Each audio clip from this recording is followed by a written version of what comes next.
I can't believe November is almost over. This is episode 82. This was recorded on Thanksgiving Day in the USA. While loaded out with food, we discussed food tech, podcasting, and more. Let's start the GNOME train.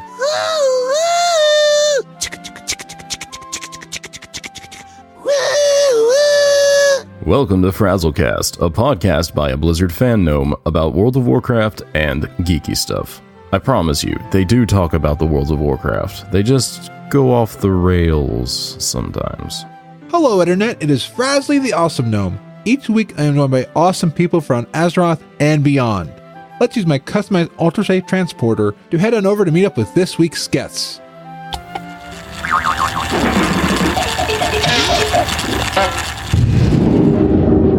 Well, I don't know about you, but I am stuffed. It's Pilgrim's Bounty and WoW and Thanksgiving in the United States, and it was delicious. And now it's time to podcast. I mean, it's the only way to end a great day is the podcast with friends. Well, I am a thankful cow tonight to be joined by Amanda Sloan of Geek Hearing and Thankful Cow Solutions. Hey, Frazley, thank you so much for having me on the show tonight. Super excited. Oh man, it's good to have you on, and I'm so glad that the time zones were worked out. Me too, because 1 a.m. podcasting didn't sound so awesome when we get home. No, Marty was kind of tired when he did it back in August. And look who's at the table, a member of the Horde who has cooked up a delicious feast. We are joined by Michael Heit. Hey, Michael. Hey, good to see you guys. This is outstanding. Outstanding. You know, man, I got all that fine food flowing through me, and I'm ready to take part. Thank you for having me on. I forgot when I had you both on the food connection. Oh yeah, Amanda with the restaurant and stuff like that, and then Michael with the food podcast. It's like a match made in heaven. It is. It's amazing. And what's funny is we were on Twitter a while ago, and Amanda, remember, wrote like something along the lines of, "Hey, if you ever need some vegan ideas, hit me up on Twitter." So I think this is like a little bit of fate here, my friend. I think so too. Absolutely. Oh, but you know what time it is? Epicinsanity, what time is it? It's time to go around the table. Great idea. So what have you been up to recently? Number one thing, I met you the other day. Yes. Woohoo! Meeting a gnome in real life. Was I taller or shorter than you expected? You were like triple the height that I expected you to be. When I'm looking over there, like seeing you both of you in person, it's that moment. I actually was in a Kroger yesterday, and there was somebody else. They were meeting up in a restaurant, and they had the exact same reaction that we did. Like, oh, it's you. Oh my gosh, you're here, and you're really tall. Yes. So it was awesome meeting you on our drive down to sunny Florida, which is where I am now, sitting on my parents' balcony, enjoying the sun before heading back to Northern Ireland in a couple weeks. Nice. And have you visited any of the theme parks that are based off of things from the conglomerate of nations that you're from? Any theme parks? No. Okay. We're boring. Because there was a boy who lived down in Florida. No, a boy who has a theme park down in Florida. I know. It's like number one on my Florida bucket list that even though I've been to Florida 3 times in a year and a half, I have not gone. 1 year. But maybe next time. This is like a premonition for you to come back. Maybe on time number 4, you will have your Harry Potter experience. I looked it up. I priced it for like even just to go for 1 day and stay over for 2 nights. And it was costing about $800. And I was like, okay, let's not. Yeah, it's insane how expensive theme parks are. I mean, and I feel like they've only gotten more expensive. Because I'm thinking like, has Disneyland and Disney World always been that expensive? Right. I actually was talking to somebody about this the other day.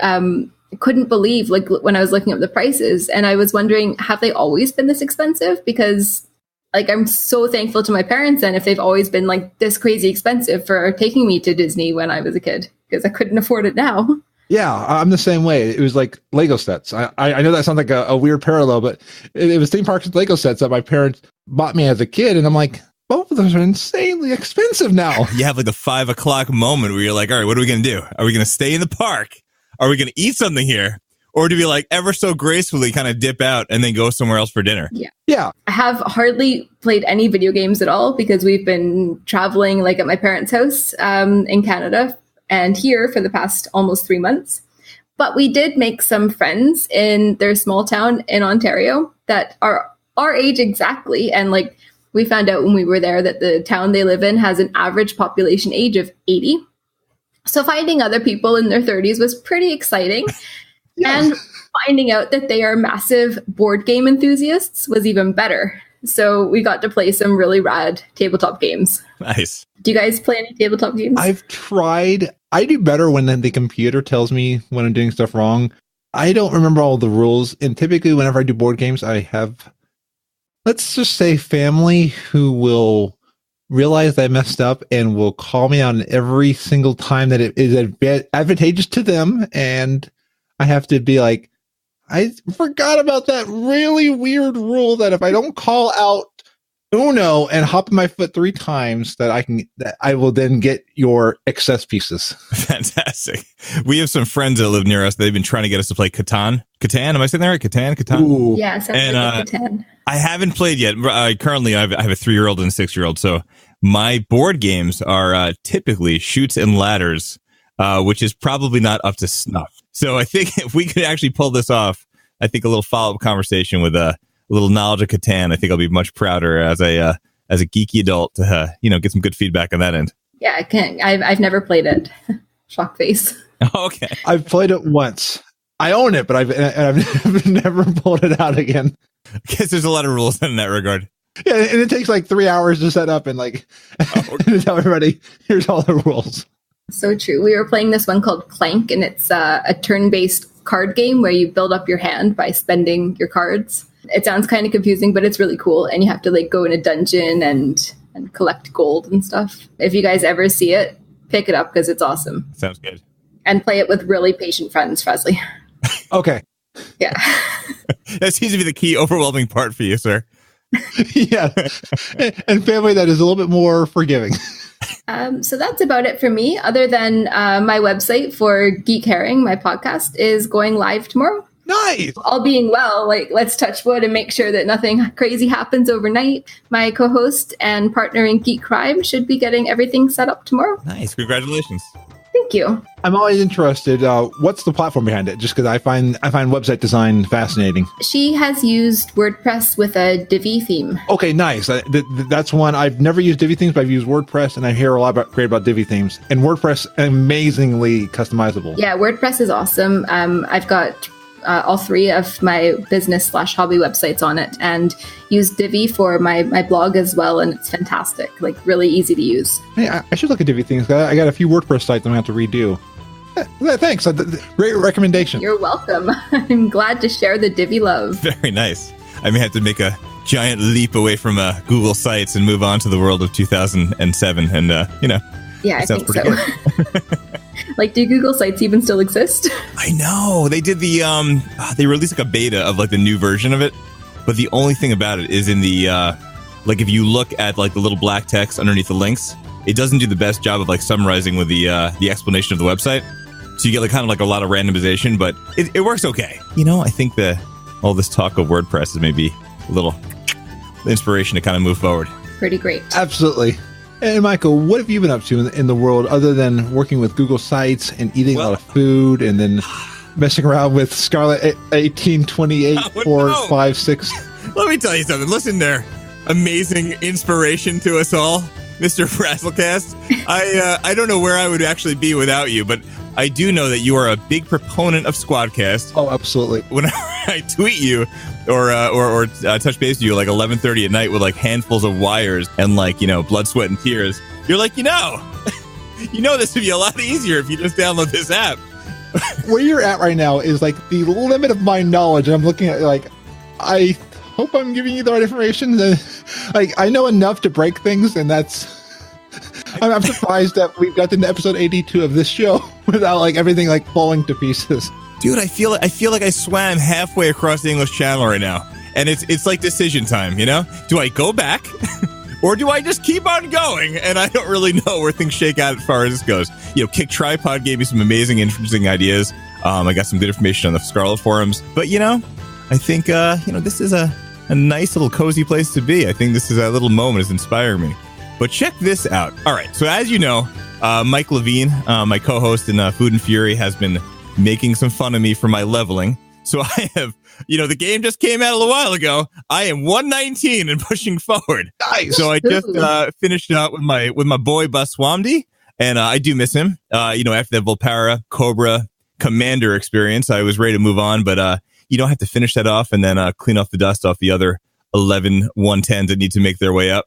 But I have been playing some other things. I've been cheating on Warcraft. I apologize. Me too. We had some friends come over with the the classic NES. Yeah. So it turns out that my wife's friend Michelle and Frank came over. We had them over for dinner, and she is a rock star on Paperboy. Do you guys remember Paperboy? I sucked at it. Me too. I don't think I ever saw the end of the first level. So because when you were younger, you would go to the video store, right? Yeah, they existed. Besides Captain Marvel, they existed. So you would go to the video store and you would maybe your parents would say, okay, you can rent a game, you got it for the weekend. So I remember one time I mistakenly got Paperboy. And I think about 10 minutes of having dogs chase after me and death go after me and not make it past the first two houses. I was like, this game is terrible. So Michelle comes over, doesn't play video games in years, sits down, get the old classic NES going, and she goes through the first level, first try, makes it all the way to the end, and apparently there's like a bonus ramp area where she's just jumping over things, doing tricks and things. What is happening right now? She harnessed her inner 11-year-old. I don't know, is out of control. So then her husband is there, and we're taking turns, we're playing Mario, and all of a sudden we put on Contra.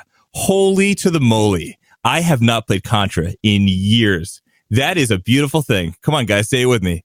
Up, up, down, down. Left, right, left, right. BA, select. There you go.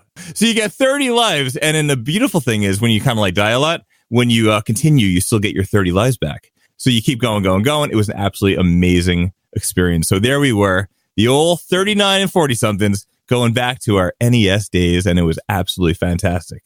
But in the world of video games, I have to add one more little thing, because today obviously is Thanksgiving, we're switching over to Black Friday soon. I texted you earlier. I was on, Twitter, whatever else. It was a Reddit thing. Apparently Walmart somehow started Black Friday, whatever, a little bit early. I don't know what was going on. I looked at my phone. I'm like, dude, Diablo 3 is on Switch for $17. That's insane. It was insane. My wife was like, where do you think you're going? I'm like, I got to go now. And she's like, no. We'll go, after Thanksgiving. No, it's going to be gone. Trust me, it's going to be gone. So I get in the car, check, I'm on my phone, red lights. I'm looking. It's out of stock. Oh, in stock. So I head over to the closest Walmart, and there's 6 behind the case. I'm patiently getting closer. That awkward moment where you're kind of you don't want to run, but you do want to run, but you kind of want to be patient, act like you're not. Yeah. So I'm kind of doing one of those half running kind of things, skipping around the aisles, making my way. There were 8 behind the case. It was fine. And then the moment of truth, right? Because it says $59.99. Brings it up. $17. Nice. Amazing, right? If you're in the old land of Nintendo Switch and you want to buy Diablo 3 for maybe a third or fourth time like I did, then, it's a beautiful thing paying $17 for it. I bet. So pick one up for Mike Levine, and this is going to be a good little couple of weeks. I told Tom about your tweet today about that, and he was like, I want it. I need to pick it up. And I was like, Tom, we don't even have a Nintendo Switch. He's like, but we will. But we will. That's amazing. I love the backwardsness of it. It's man, I want ketchup, but we don't even have a hamburger. I mean, that's amazing. Exactly. So we're going Black Friday shopping tomorrow, and who knows? We might be coming home with a Diablo if they still have them. I'm assuming they will, because we live in retirement country, so maybe old people don't really play Diablo. I don't know. All of a sudden, you're gonna find out some dark part of your community where you're rolling, and one night you kind of drive down the neighborhood looking in the windows, and all the elderly are rocking out Diablo. We just every time we're walking around and somebody's got their phone out, we wonder, are they playing Pokemon Go? And we're trying to look and see what they're doing. Should we say it, Fraz? Or are they playing Diablo Immortal? Yes. If you were retired, or you were living in a retirement community in the retirement proper age, what would your role in Diablo? What's the one that everybody that's ever been mean to you in your entire life? Would that be the Barbarian? I was going to say, I haven't really walked around and met too many, people from the jungle throwing frogs at me. So, I guess Witch Hunter is that what I'm trying to say? I'm throwing frogs. What does that even mean? Well, and I was thinking, this was how Matt, the necromancer. Yeah, so you could resurrect all your dead friends. I was thinking that. Okay, good. It wasn't just me. Okay, good. No, 100%. I was like, I'd be the necromancer, then I wouldn't be the last one alive.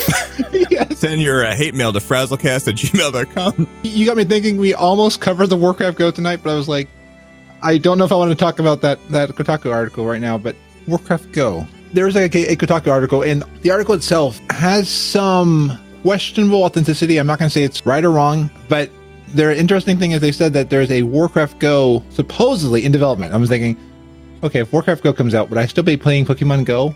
So it's one of those, when the Harry Potter game comes out, I got to decide, do I play both or do I go to one or the other? I feel that. I have to say, though, Nintendo has done an interesting job with Pokemon Go and Pokemon Go Let's Go. So my nephew has a Switch, and right now I'm not getting a Switch because I've got plenty to play, especially on the Xbox that I got. And I picked up Diablo 3 for $20 on Xbox. Nice. So they had a sale there.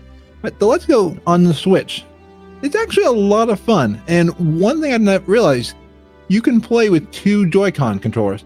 So like I was on my profile, my save game, and my nephew was also playing along and like fighting using one of my Pokemon. So it was a lot of fun, and we kind of bonded. If you're playing games with people and you're also playing Pokemon Go, I did not get as far to the transferring area. It's a lot of fun. I want to see how far it goes. I've heard it's not as deep as the Pokemon games, but I think that's to be expected, that it's not going to be the full experience. But it felt pretty cool, and it looked really cool. It sounds like they're kind of trying to pick up on that social experience, right? Maybe, I like the idea that you mentioned you play with like your younger nephew, because like me having younger kids, I feel like, sometimes games can be kind of frustrating. Yeah. Just the experience sitting next to somebody on a couch in the same location playing a game. What a concept. I think, I think we would have a lot of fun. My sister was trying to say, oh, so when your friends are over, can you play Fortnite? My nephew's like, you can't play Fortnite on the same console. And it's just like, you can't. No, you each have to have your own console. And it's amazing how far we've become so isolated and have to be like multiplayer across the way. But yeah, I've been played a lot of Spyro, Banjo-Kazooie, and Lego City Undercover. I finished the story in Lego City, so now I'm working on the collectibles. And I also started playing Lego The Incredibles. Oh, nice. So having a lot of fun with that. I love the Lego games. They're so good, right? And just so much fun just to go around and collect stuff. It's fun just like getting in there, and I've been trying to stream on Twitch and having a lot of fun just like sitting here on a controller and just like talking with chat, and then it's almost the perfect game to do it. Yeah, because it's not something that in most scenarios that you're going to die for, like if you're not paying 100% attention. Yeah, really forgiving, and I like that. I started talking with somebody and said, I've never said I'm good at games. I play games, but I've never said I'm good at games. Like in WoW, I die a lot. I do too. Don't worry, that's what you're supposed to. Yeah.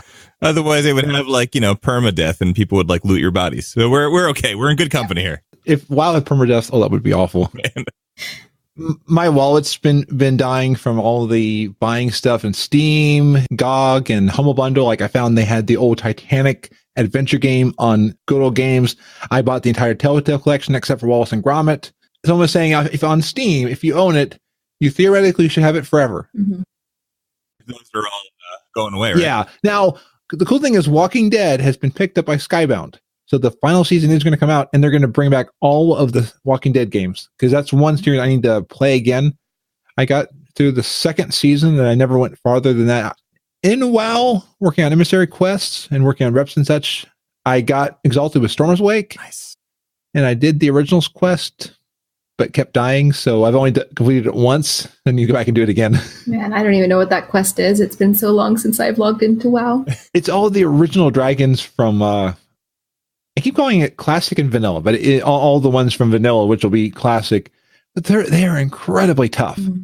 Oh, they were hard then. I guess they're supposed to be, right? I mean, remember you'd go near, what's that place called? Like the Caverns of Time, right? Wasn't there was like a dragon over there? There was one, near, the elfy, the little foresty elf. I'm hoard now, but I don't remember the little foresty area. There was like the little like thing where people thought you could go to like the Emerald Dream, but it was never open, right? Wasn't there like a little portal-y thing that didn't really go anywhere in Classic? Yeah. Right? It was kind of near that, like near that undead town. Oh, I'm very clear. Apparently I lost all my knowledge of geography, but there was like an emerald dragon over there somewhere, right? Was that? And if you got too close to the portal, he would kind of eat you. In Duskwood? Yes. Oh, yes. Yes. And then I think yeah. in Cataclysm they redid that area because now there's no dragon there. I know. It's kind of sad, That's probably why I didn't know what you're talking about. I'm like, I didn't play Classic. so I don't know where. I know we're so cool because we played classic. You know what? It got a lot better as time went on. Oh, absolutely. Now, send all your hate mail on classic over to Michael Heit at doesn'tplayclassicanymore.com. Yes, I know. I will check it out though. I really will. I promise I'll check it out because there is something about it. I don't know. Like, it's weird. I mean, nostalgia is weird, man. It's the nostalgia bucket. It's like part of you is just like really thrilled with the idea of going back, but like, what's that Goofy saying? You could like go back, but you can never go home. That just sounded really depressing. I don't think I said it right. But the idea is like, it's a very different experience, especially knowing what we have currently to go back. Because when we were playing it, it wasn't like there were two options. It wasn't like, oh, wait, you could be the new character models and have all this great view distance and these add-ons at work. Oh, no, I don't want that. Let's go left. Let's do this one. So I don't know, man. It's going to be different. But I think that, if maybe that'll bring like people back that weren't playing, or, you'll be able to kind of get like a sort of raidy thing kind of going. I mean, who knows? Maybe if you could survive like a 10-man, you can kind of move forward with the next thing. But I don't know. There's a lot of blood, sweat, and tears with that, you and 39 other people accidentally pulling a core hound. Yes. It's the way I feel with like Banjo-Kazooie. I'm playing and I'm like, oh, I see how far games have come since this game on the N64. I mean, it's fun, but I'm like, am I playing it because I like it, or am I playing it because it's nostalgia? I can't decide. I mean, okay, so on the Switch, right? I signed up for the old $20 a year. You get to have online access, so I guess you could play Mario Kart with other people, whatever. So it comes with like, I don't know, like 15, 20 NES games, and they keep adding like a new one or two every month so they could keep you kind of subscribed.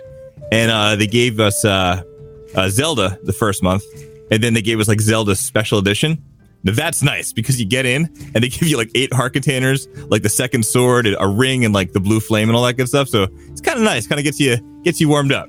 Now that's surprisingly more difficult than you remember. And also your mind plays funny tricks on you because like you'll play the game, you'll be like popping around, doing your thing. And then all of a sudden you like, you throw a bomb somewhere, or you chuck a flame somewhere.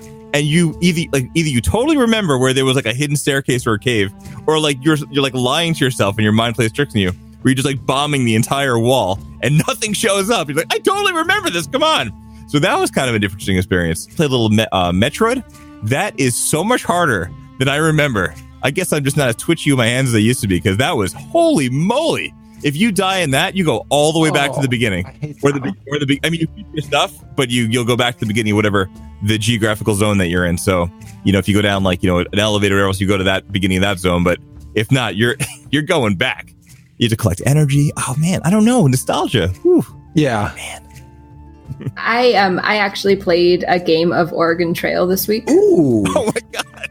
Just to take it like really far back. Yes. If that doesn't mimic your trip from from overseas here, I hope not. Thankfully it didn't. Nobody died. Tom did not die as I was rafting down the rapids at the end. Unlike in Oregon. No dysentery, Tom. No dysentery. I was thinking Tom would be the one to get the dysentery. I'm sorry, Tom. Yeah, it was good. Everybody was alive right up until those rapids at the end, and then I crashed into rocks, and then I crashed coming off, and then it was just me and Bob left. So I don't know who Bob is, but if you don't have a character named Bob, did you even play? Oh, poor Bob. Bob's just like a red shirt guy, isn't he? Yeah. I guess in this case he made it, but normally. Yeah. Like, maybe we started a new life together. You're expendable, Bob. To the Bears. The nostalgia always makes you wonder, did I truly like this, or is it something that it's all I knew at the time? Because games have come a long way. It's just like with cooking and stuff like that. We've come a long way with how we can cook food. Sure. Like we're in the age where crockpots. I went on an experiment a couple years ago and had a Wi-Fi crockpot. And the only reason it stopped working was it's just one day when I went over to it, it stopped working. And I was like, I'm not paying $100 for a new crockpot. So I bought a cheapo crockpot. But it was kind of interesting. Don't do that. Haven't you seen This Is Us? No spoilers. Okay, so don't go there. That was a terrible joke. The Wi-Fi crockpot's not quite there because it wasn't really that useful, because I ended up having to like say, Madam A, which is the Amazon device. I just don't want to trigger it. Oh.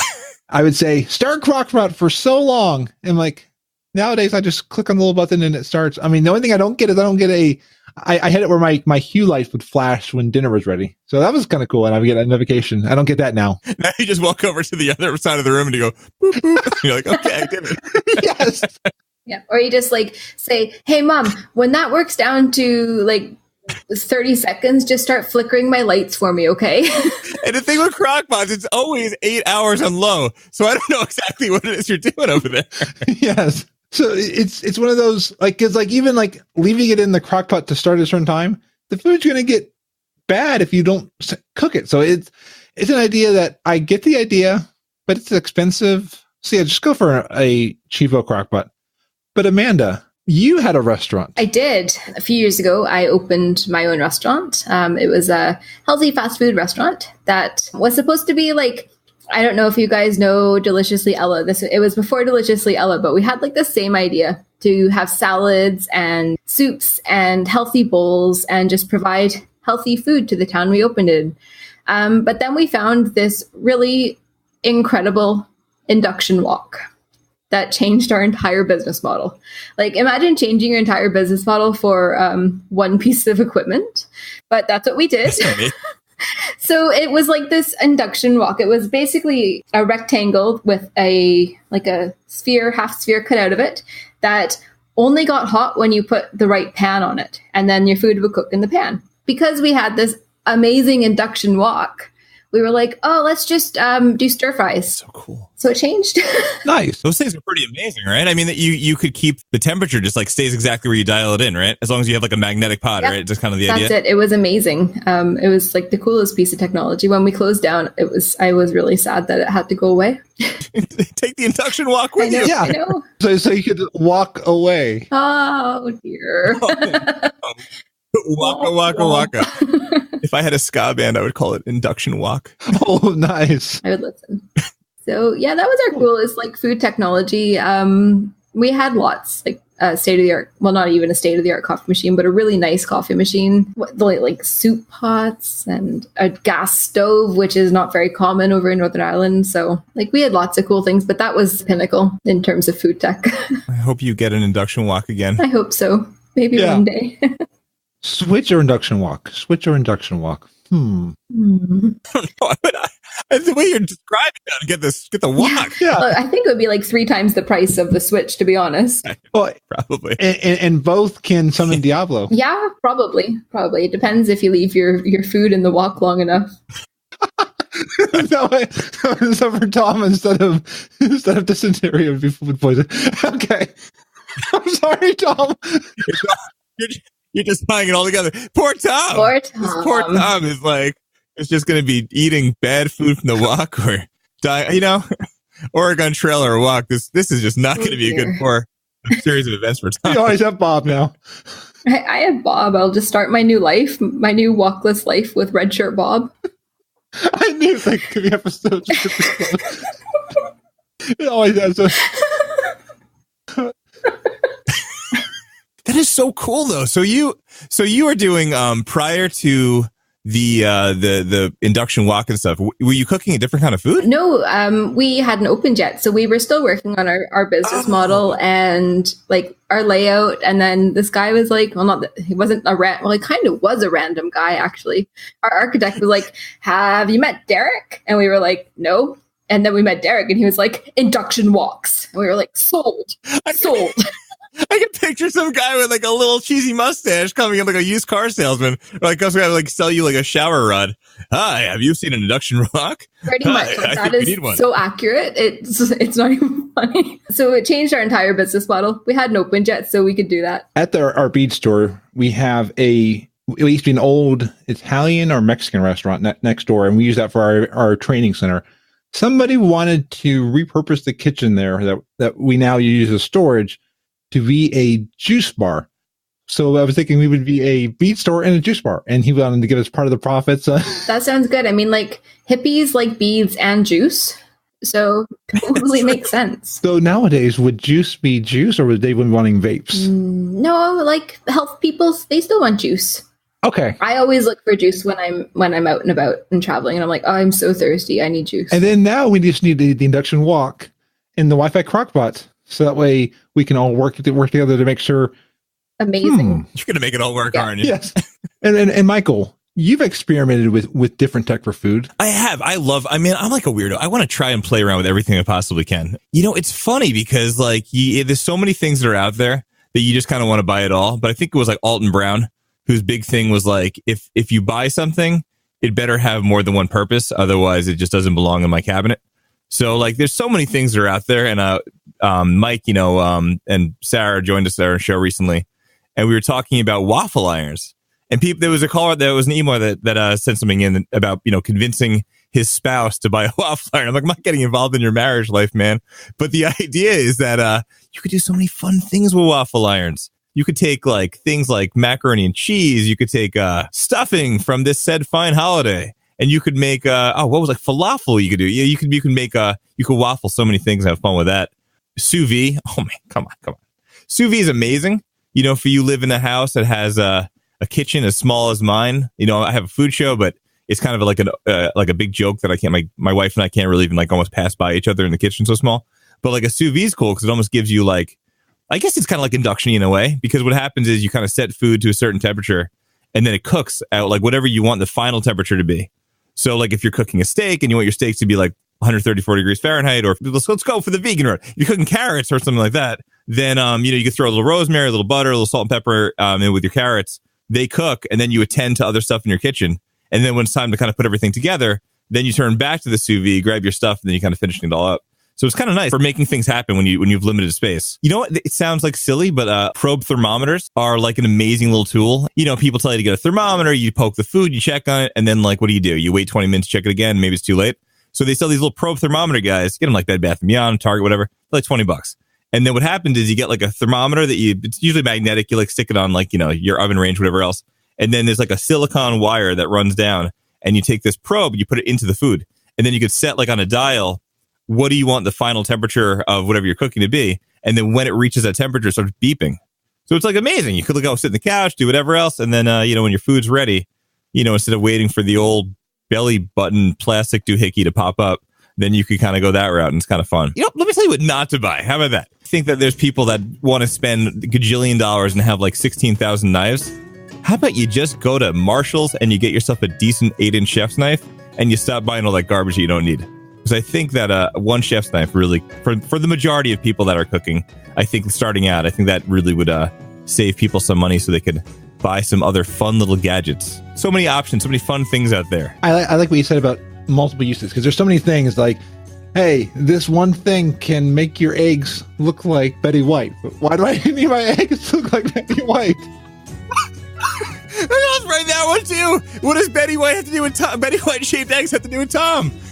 I know. Oh no, Tom loves Betty White shaped eggs. But what's really cool though with the sous vide? I mean, there's so many cool things. I don't want to spend. I'm sure people who listen to FrazlCast could care less about sous vide. But if you're even like a brunchy kind of thing, like if you're like poached eggs, that kind of thing, you want to do like hollandaise or whatever else, you could take like saran wrap. You take like a little bowl, right? You brush it with olive oil on the saran wrap, put it in the bowl, crack your egg, tie it up, put a little string on it. Then you can take your spoon, right, and put the spoon over your water bath, and you could lay like as many eggs as you want to make for poached eggs. And then when you're having people over, I don't know, you have like 8 poached eggs ready to go. You do everything else. You start grabbing your eggs. You just snip it with a scissor, and then you just drop in your Betty White shaped poached egg, and then it's just cooked to a perfect temperature. Nice. Okay. There you go. Top egg tips. I know it's turning. What are we doing? This is like turning into like a bad infomercial. I don't know what's going on right now. I'll stop with all the food tips. The best thing that I've ever bought for my kitchen that only has one use: dinosaur shaped sandwich cutter. But isn't that worth it? Totally worth it. Totally 100% worth it. Coolest thing I own, but it's only got one use. If every sandwich I ever had was dinosaur shaped, that'd be fine with me. I want to take a special moment to tell Amanda that the first time she makes cookies or a pancake with that thing, then it fits those 3 things, and she is ready to rock. That's a good point. I actually cut my own tortillas and made nachos with it. So it had dinosaur nachos. Actually, that was one of the best things in my life. I was like, dinosaur nachos! That's amazing! You can look, it probably looks like dinosaurs fighting over a cheese bath. That's amazing. It's awesome. Wow. Speechless. Look at his face. He's like, what's happening right now? Why did I invite 2 food people on my show? Jonathan's like, I have to get control of my show back. Well, someone's going to be asking, like, this is a WoW podcast. I'm going to bring it back. So speaking of food, Jonathan, so we started this whole Snacksera thing, which we don't even know where it's going. But the whole point of that little shibby-dibby thing that we're doing, I don't know what I just said, is it's a food-related podcast for Warcraft, for gamers. And you were nice enough to throw the segment onto your show. And we have a little bit of a good time every week. Maybe we'll bug Amanda at some point to do a little voiceover or something.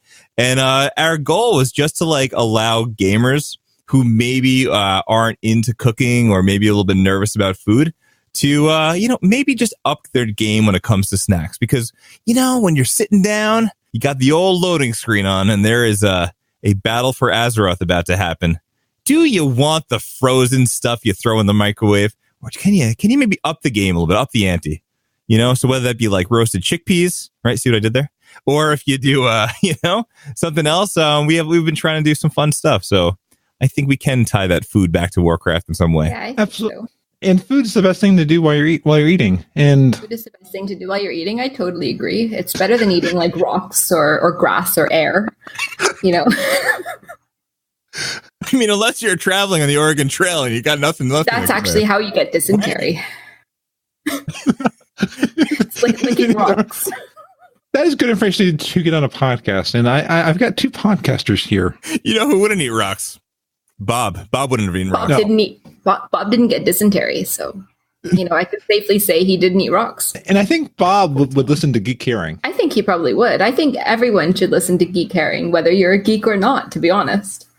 Because we address like lots of issues coming up in geekdom, but also in feminism, because girls play games too, as they say, as we say. I think that's powerful because, like in our country, there's a big shift and a big movement where, for a very long time, there's a very small female presence in engineering and computer science and fields that are heavy in math. And there has been a bit of a push for trying to, rev up the game and have girls be more of a presence in those fields. But I personally still think there's like a long way. There's a big road ahead. So I think that's pretty amazing what you do. And I think, any positivity moving in that direction, I think is incredible. Oh, thank you so much, Michael. It actually reminds me of a news article that we read the other day. And it was saying that this is actually really cool. 100% of women studying a STEM subject at university level identify as a gamer. It was something like 60% of high school students, high school girls who are gamers want to go into STEM. Nice. Yeah. So amazing statistics for like girls going into STEM. And I think we really just need to encourage them to get out there and study the sciences and study the maths and be our engineers. Right. It's weird. I mean, like around like middle school, it seems like, there's like a big discrepancy where for such a long time, girls kind of started to kind of, plateau. Mm-hmm. And then for whatever reason, and now I think people are trying to turn it around. So that's amazing. Yeah, I think so too. My mom, she became an accountant in a time when very few females were becoming one, and they were at the congratulation meeting, and the person turned over to my dad and says, "Congratulations." My dad said, "No, actually, it's my wife that you need to be congratulating." My mom's been a huge, for me, inspiration that anybody can do anything. And it's always been, I hate how people want to put people down for different things. Like I saw the quote that you posted on Instagram from the book for Felicia Day. I'm like, the fact that somebody would think that Felicia Day didn't write it because girls don't game. I was like, that's infuriating. Yeah. But it's something that so many girls and like female identifying gamers that they do come across. Like when we were first starting the show, I had messages coming through to Geek Herring saying like, thank you so much for talking about this, because anytime in chat that I say I'm a girl, they either don't believe me or I get sexually harassed. And then as soon as I pop on like voice chat, like they're getting verbally abused and sexually harassed over voice chat. And I'm like, girls, this is not okay. And boys, men, we can do better as human beings. Absolutely. I was just going to say, if you remember, God, what was it? This was probably like a month ago, wasn't it? On Torrent, who does Torrent Think Tank? Jules. Yeah. She was tweeting about that. She was like, in Pokemon Go, I guess it's like raids, whatever else, right? Or they're not called raids, they're called whatever there. So she was trying to join a group to kind of take down a boss, and you kind of need multiple people. and she met with some guys at the park. And then once they saw that like it was a girl that showed up, they weren't even making like eye contact with her. They were like kind of making a statement and like being rude.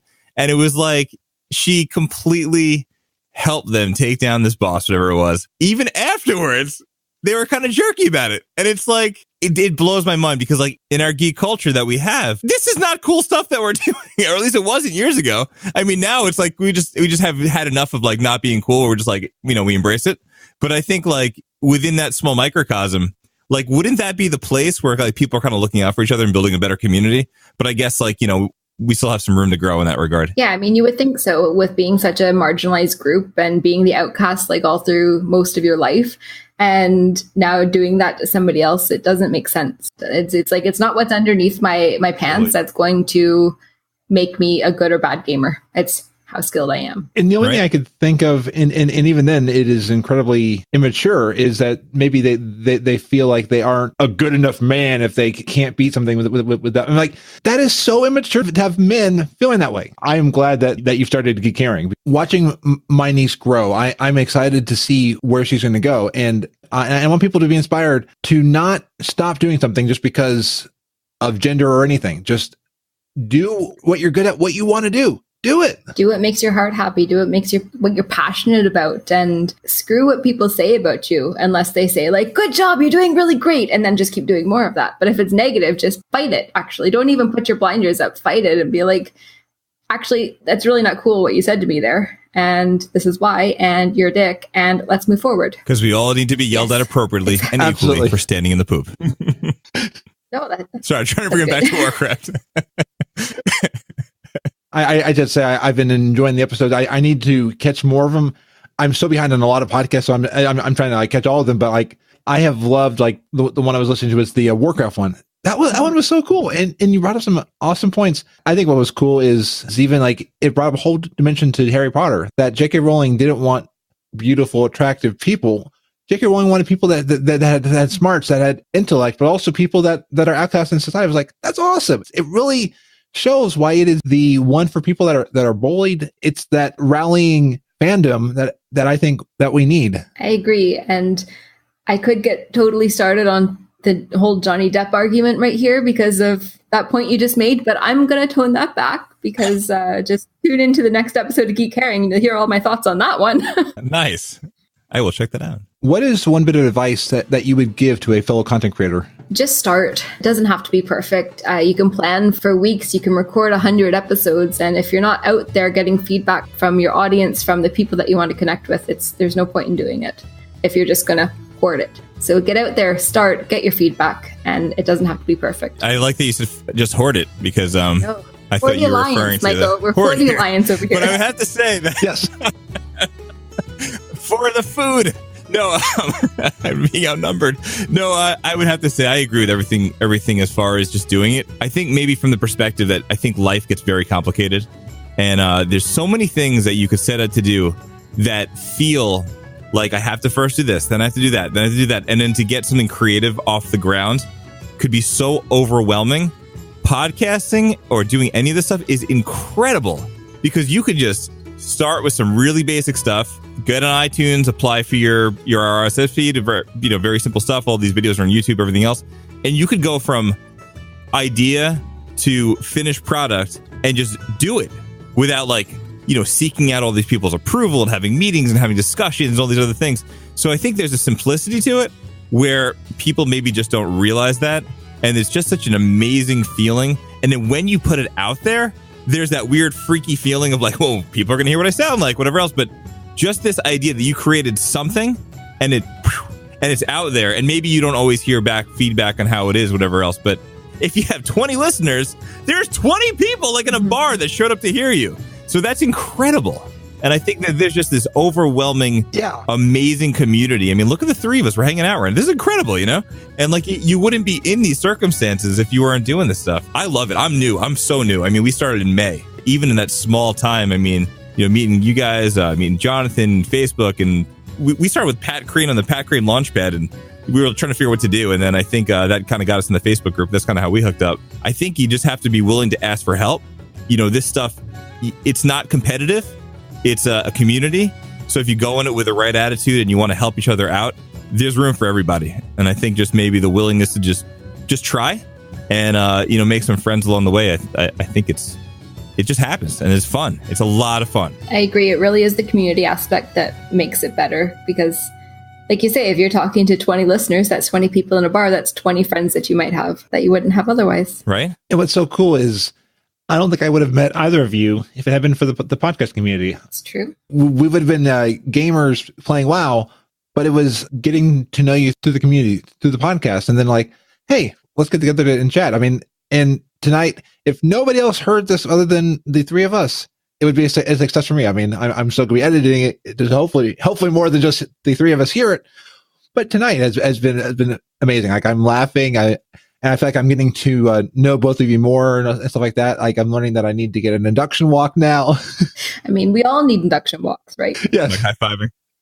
Absolutely. No, it's been so nice actually chatting with you both because like I know Frazley we met in person and Michael, this is the first time we've actually had a proper conversation. But I feel like because of Twitter, because of podcasting so cool. and hearing your voices in my ears, it's like I know you guys already, but now we actually get to talk and it's even better. Right? It's almost it's almost like the guild. Like we're like playing the game, like, and all of a sudden we're like meeting in real life, but we're like not super awkward with each other, I guess. But I don't know. It's so much fun. And guys, seriously, if you've never podcasted before or created something, no one's there to tell you how to do it. That's number one. Yeah. And number two, it's a rush. It is so cool when you just send it out there and it just goes out. And like there is the moment of like, breathing, but then it gets out there and it's like, oh, I just did that. And then you're like, oh, wait. But then I have to do it next week or whatever, or 2 weeks, whatever you do it. But like, then there's this drive. And as soon as you send it, you're going to know after your first episode, if you want to keep going, because if you have that feeling, and I know you will, if you send it out in your, you upload it to whatever service you're using, Libsyn or whatever else it is, then you're immediately when that button clicks and your brain starts going into what will I do next time? That is when you know that you're addicted and it's so much fun. What I love is this show has been an experiment. I mean, it started off with a joke tweet to the Blue Recluse, and now it's like 82 episodes later, and I've had like the Blue Recluse, but now I finally have had every member of Thankful Cow on here, and I've not had every member of Caring, so I need to get Monica on here as well. Yeah, that might not happen because that's 3 a.m. for Monica, and girl likes to sleep. Okay, I can understand. I'm asleep by 11 here. Yeah, I mean, she would love to be on, so if you ever decide to record at like not 9 p.m., she would be all over it. Okay. She's a hilarious gal. Come on, Frazzle. Let's set our clocks for 5 a.m. We could do this. Oh, I did 6 a.m. Eastern for Spaz a few months ago. And actually, Spaz was one of the people that motivated me to get a PC and an Xbox. And now I just pre-ordered Kingdom Hearts 3 because I was like, of all this stuff.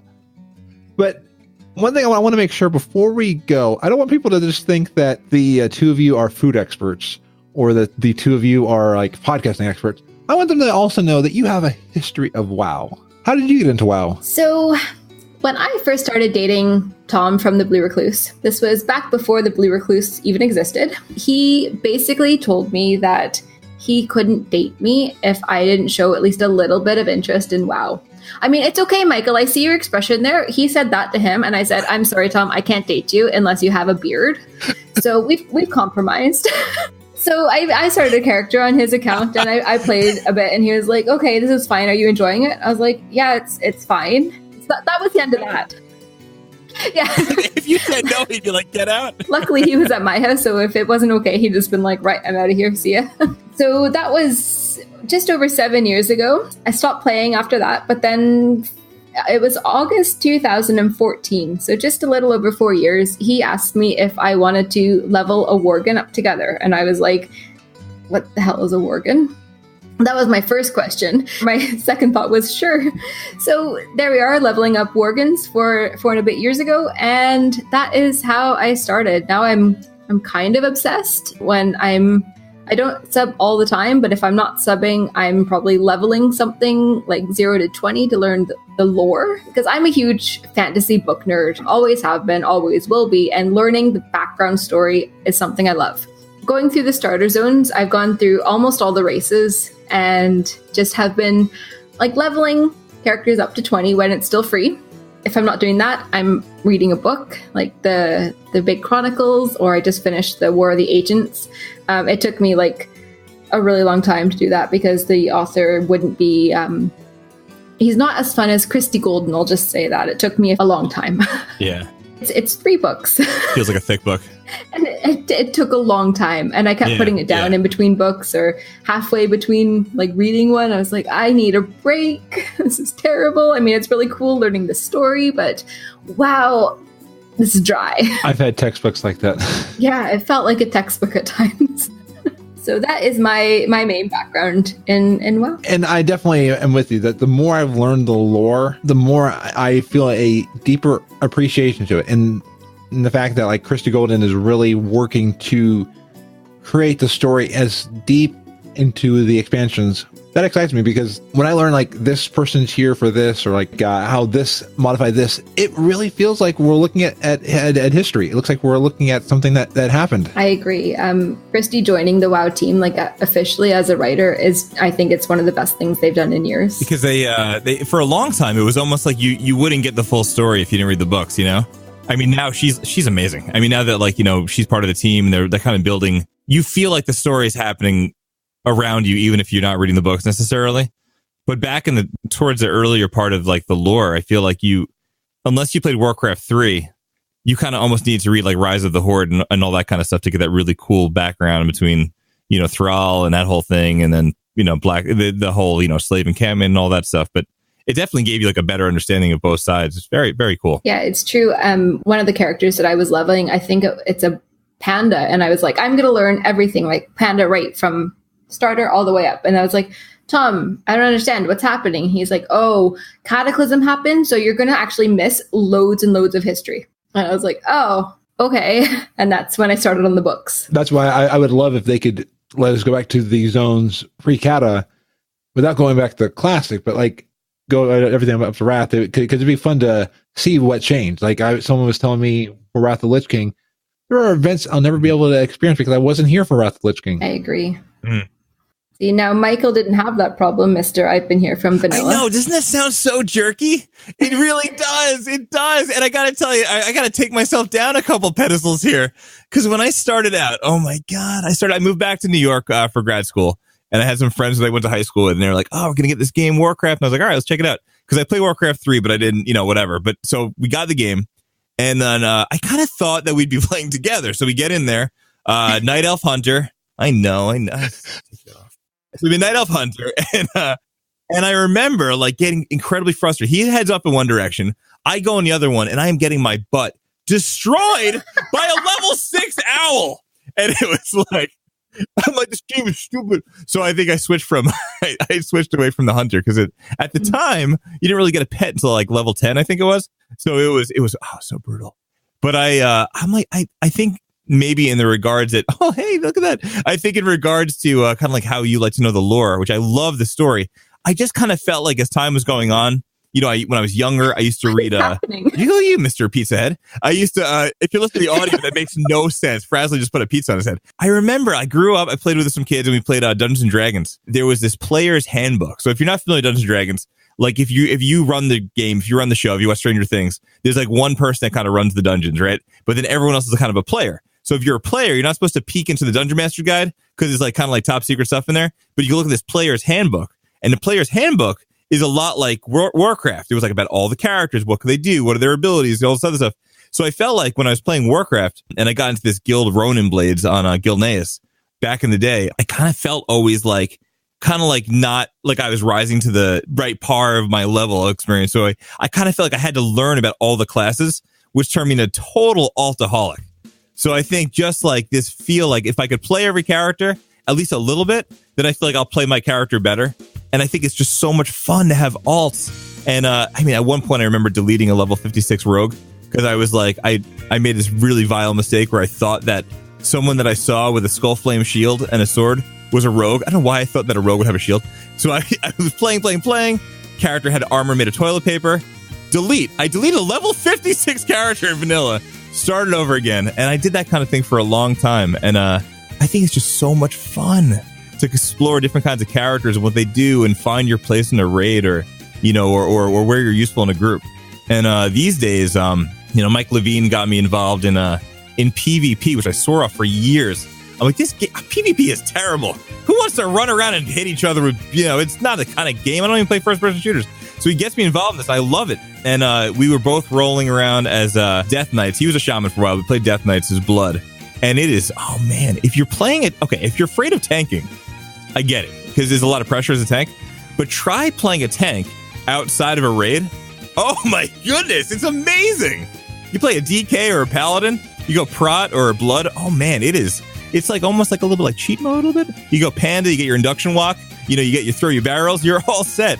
But it's been a lot of fun, and we've been playing a little PvP, playing random battlegrounds and all that kind of thing.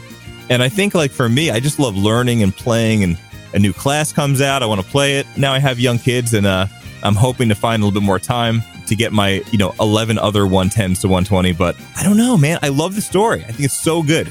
I know like our side, the Horde side has had like the Black Panther experience, and then the Alliance side has gotten like kind of like a cool like pirate shanty kind of thing. And I love that there's different stories now, because I always want to play both sides. As I do have a couple Alliance 110s, Frazzle. So, don't tell anyone. So I think it's just so much fun, and I can't wait to see where they go next with this whole thing.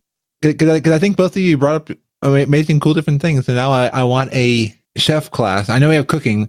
We need a Pandarian specialty with the induction walking. Yeah, basically, like if we can all just be Nomi, or you get those corgi glasses, but they're not corgi glasses, they're Nomi glasses. So it's just all Nomis walking around burning food. Ooh. Blizzard, take note. That's a good idea. Yes.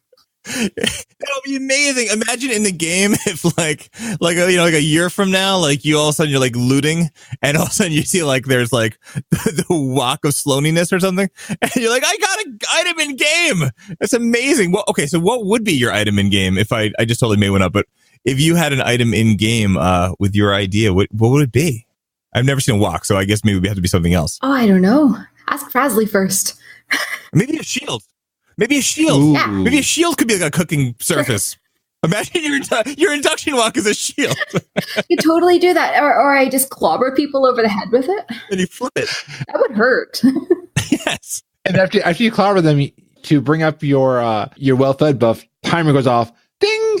It's done. Okay. You put up your shield, and there's your food. It's like cooking inside of it. So perfect. I mean, like, is it magic food as well? So you don't even need to carry it with you. It's just like all of a sudden, oh, look, my magic induction walk brought me food and killed that guy. This is perfect. I like that. So now warriors and mages will be fighting for the food for raids. I know, and you don't need to run the risk of a fire with like a skull flame shield, right?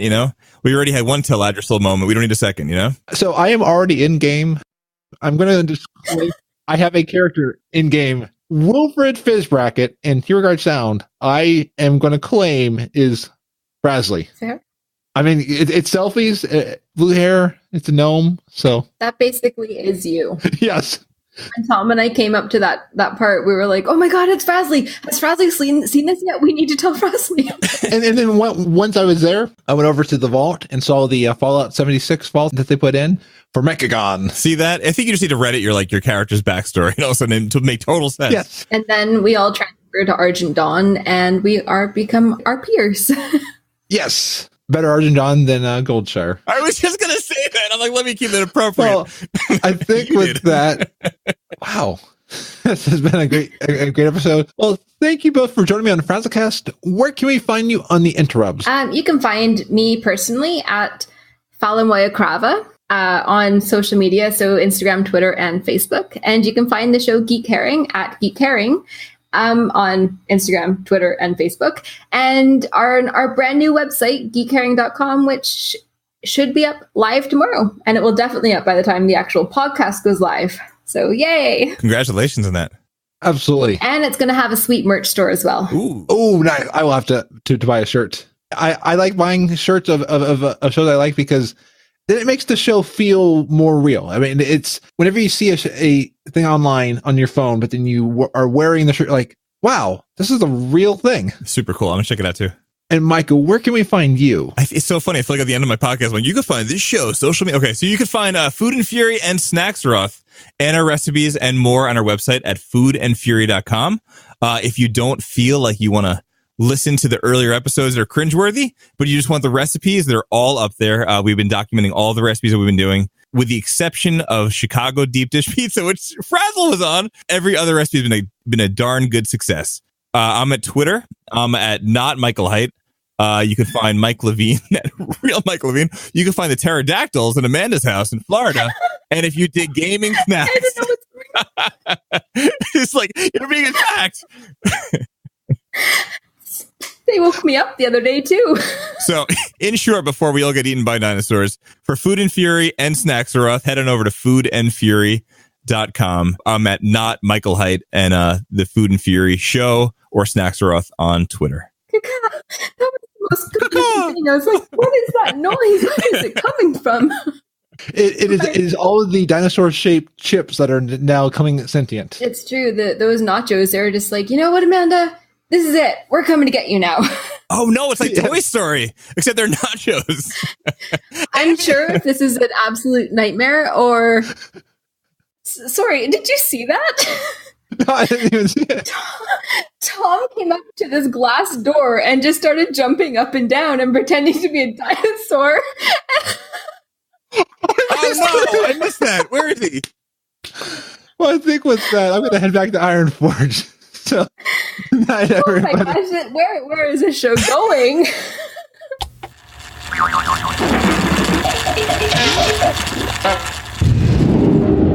I'm back at my home of Iron Forge until we one day reclaim Nomergon. Yeah! Now it's time for... Oh, no! I'll be right back. You there, random person, take over for me. All that World of Warcraft talk sure has made me hungry and gnomely and awesome. Jonathan's friend Michael Heit will now give you your well-fed buff.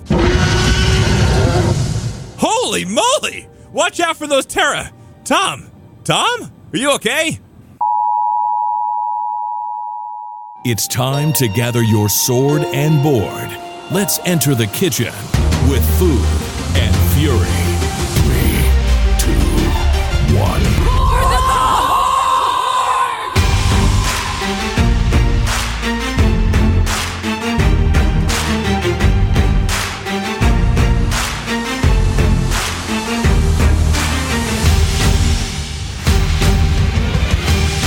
Hey everybody, and welcome back to Food and Fury Snacksaroth Edition, where we deliver you a war-forged snack each week with enough buffs to help you either battle for Azeroth. Whether you've made roasted boar meat or you've conjured a mage table, we welcome you to the feast. This is Snacksaroth Edition, episode 14. I'm Michael Heit, and we have an amazing treat for you today. But before we get into our snack, I just need to take care of one little thing in game. Alright, well, Pilgrim's Bounty is over, and it's time to do some of that awesome Black Friday shopping before Winter's Veil. But man, I'm a little tired, and after all those side dishes, the turkey, the gravy, and all that good stuff, I better head over to Zoldazar to get the goods before they sell out. So, before we get our stack on this week, let me just take care of a couple little quick purchases. But before I go, let me just grab a couple things before I head out.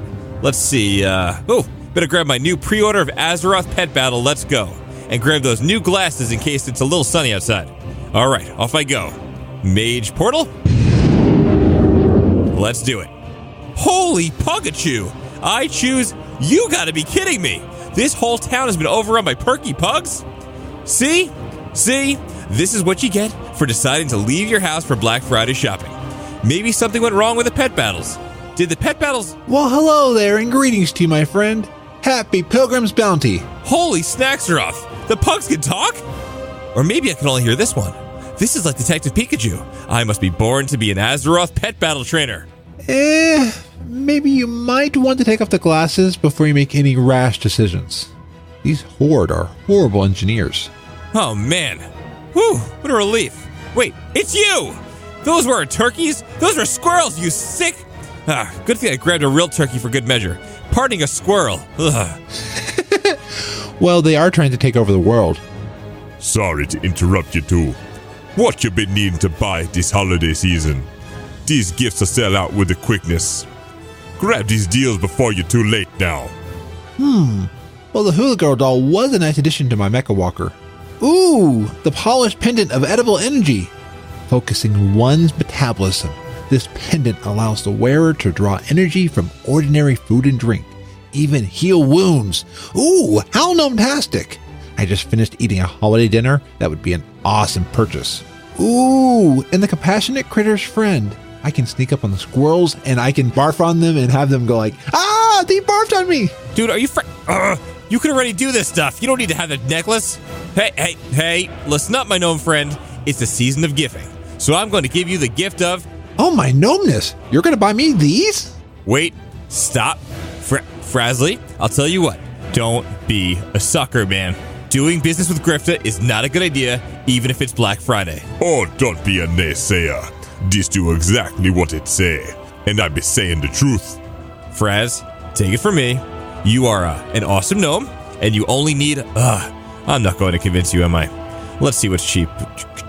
I'll take one of the infallible Tick-Belong wards. Don't worry, Fraz. No Tick-Belong will ever touch you. Simon, this be high quality. Happy Black Friday to ya. Thanks, my troll friend.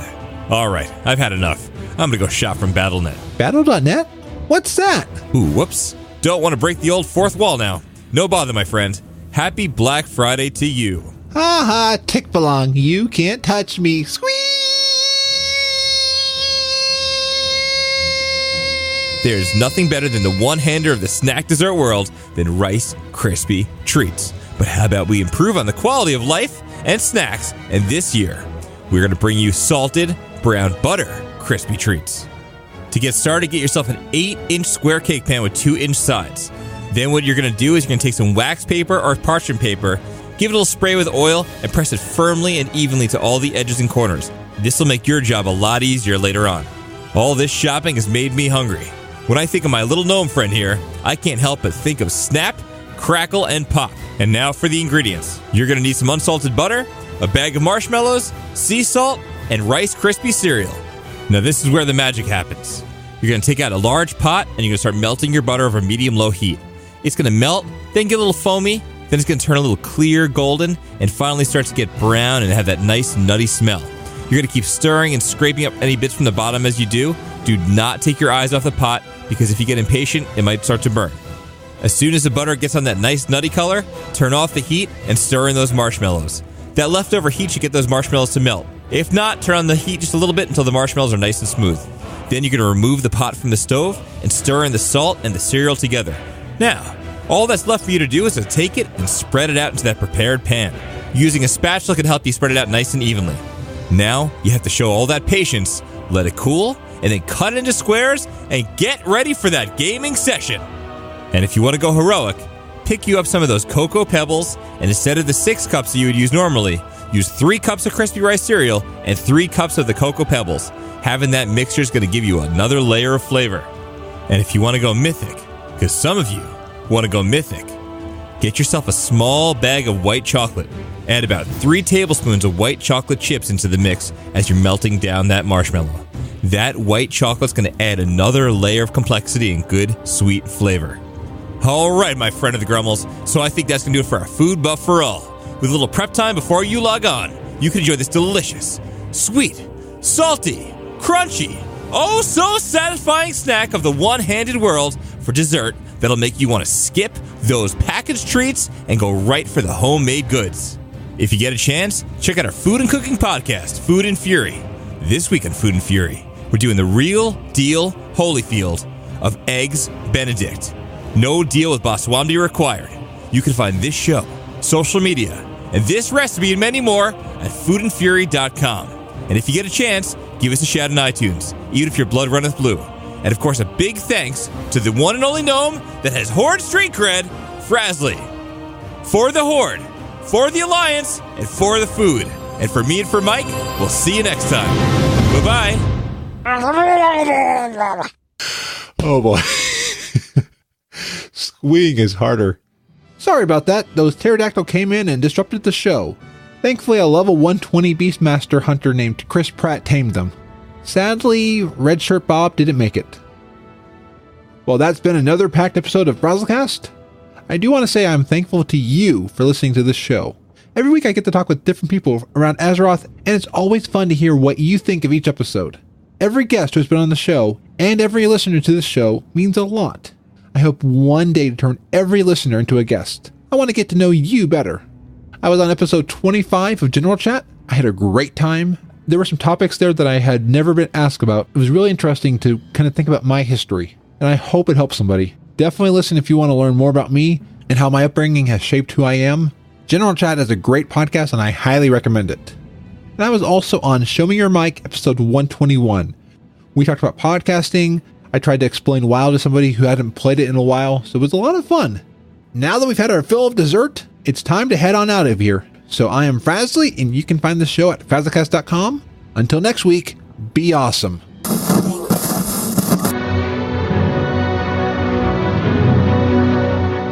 Oh, Ludra the Mage here. And I'm Ben the Mage. Ben, why are you wearing glasses, a hat, fake piercings in your nose, ears, lips, and on your tongue? Did the pickaxe do permanent damage? Wait. Did you do this without my pickaxe? Look, Aludra, haven't you seen the calendar today? It's Cranial Accessory Day. It's the day where you walk around with as many cranial accessories as possible. Why is this even a holiday? Why not? I mean, there's holidays for sardines, pizza without sauce, cheese, and dough, and let's not forget National Saying Meh Day. Oh my god, Ben! I know just how to celebrate this holiday. Hold on a minute. Oh, okay. While Aludra is grabbing something, make sure to check out Battle Pets episode 132, Cranial Accessory Day, where we talk about news from BlizzCon, holidays, and Wowmon Go. Ta-da! Magnetos! Okay, we'll have to make a point system based on location. Okay, but... Ow! 10 points!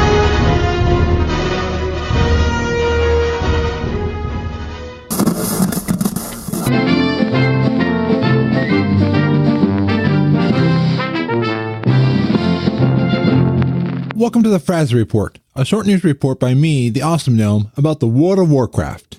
It is Pilgrim's Bounty. The station executives asked me to talk today and share a historical tale suitable for the whole family. Apparently they have an education requirement or something for all programming to receive funding from the Kirin Tor to allow our station to continue operating. So this week is a good time as any, as we all gather around the tables to partake in delicious food. So I browsed the many legends of folklore, like the tale of the GG bifactional PvP feast in Warsong Gulch where nobody attacked anybody for 24 hours, or the turkey that wiped a raid group. But I settled on the legend of Turkey Tim. I got to meet Turkey Tim one year. He exists. We've all heard about the rumors of Turkey Tim, but where did he come from? With each holiday event in WoW, there are achievements to get. Each one goes toward the what a long strange trip it's been, which I am still working on. The exact timing of this particular legend is widely debated. There are Reddit threads, forum posts, Twitter debates. They all exist on this subject. Some claim classic, others claim wrath, and even some claim myths. Very few claim warlords. Regardless, years ago, a player was trying to complete the Pilgrim's Bounty achievement, Turkey Lurkey. The one where you have to turn a rogue of different races into a turkey. It can be insanely difficult finding the correct combination.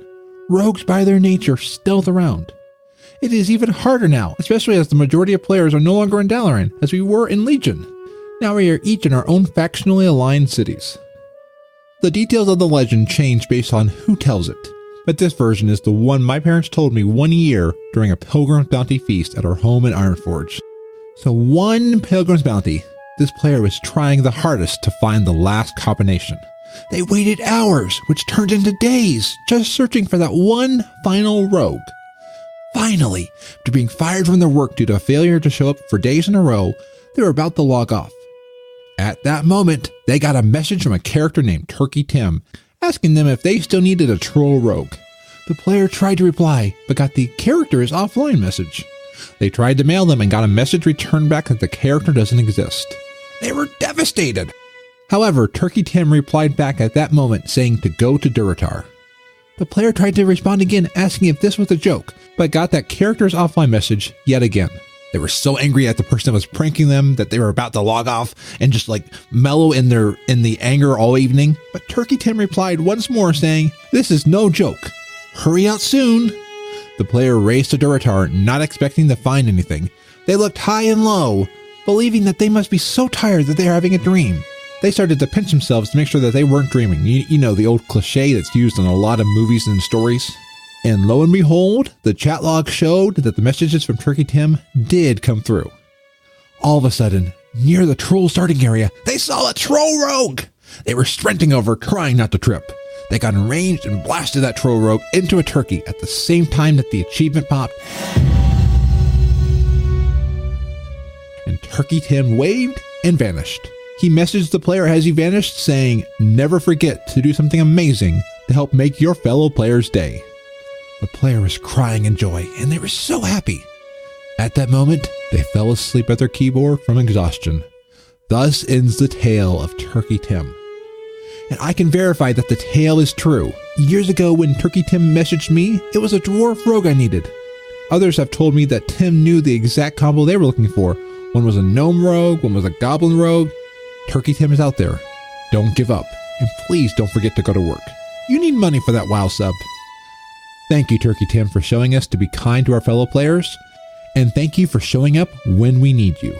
And thank you, dear listener, for tuning in each week. Now it's time for me to go out and do my part to our community. This has been the Frazley Report. Until next time, be awesome.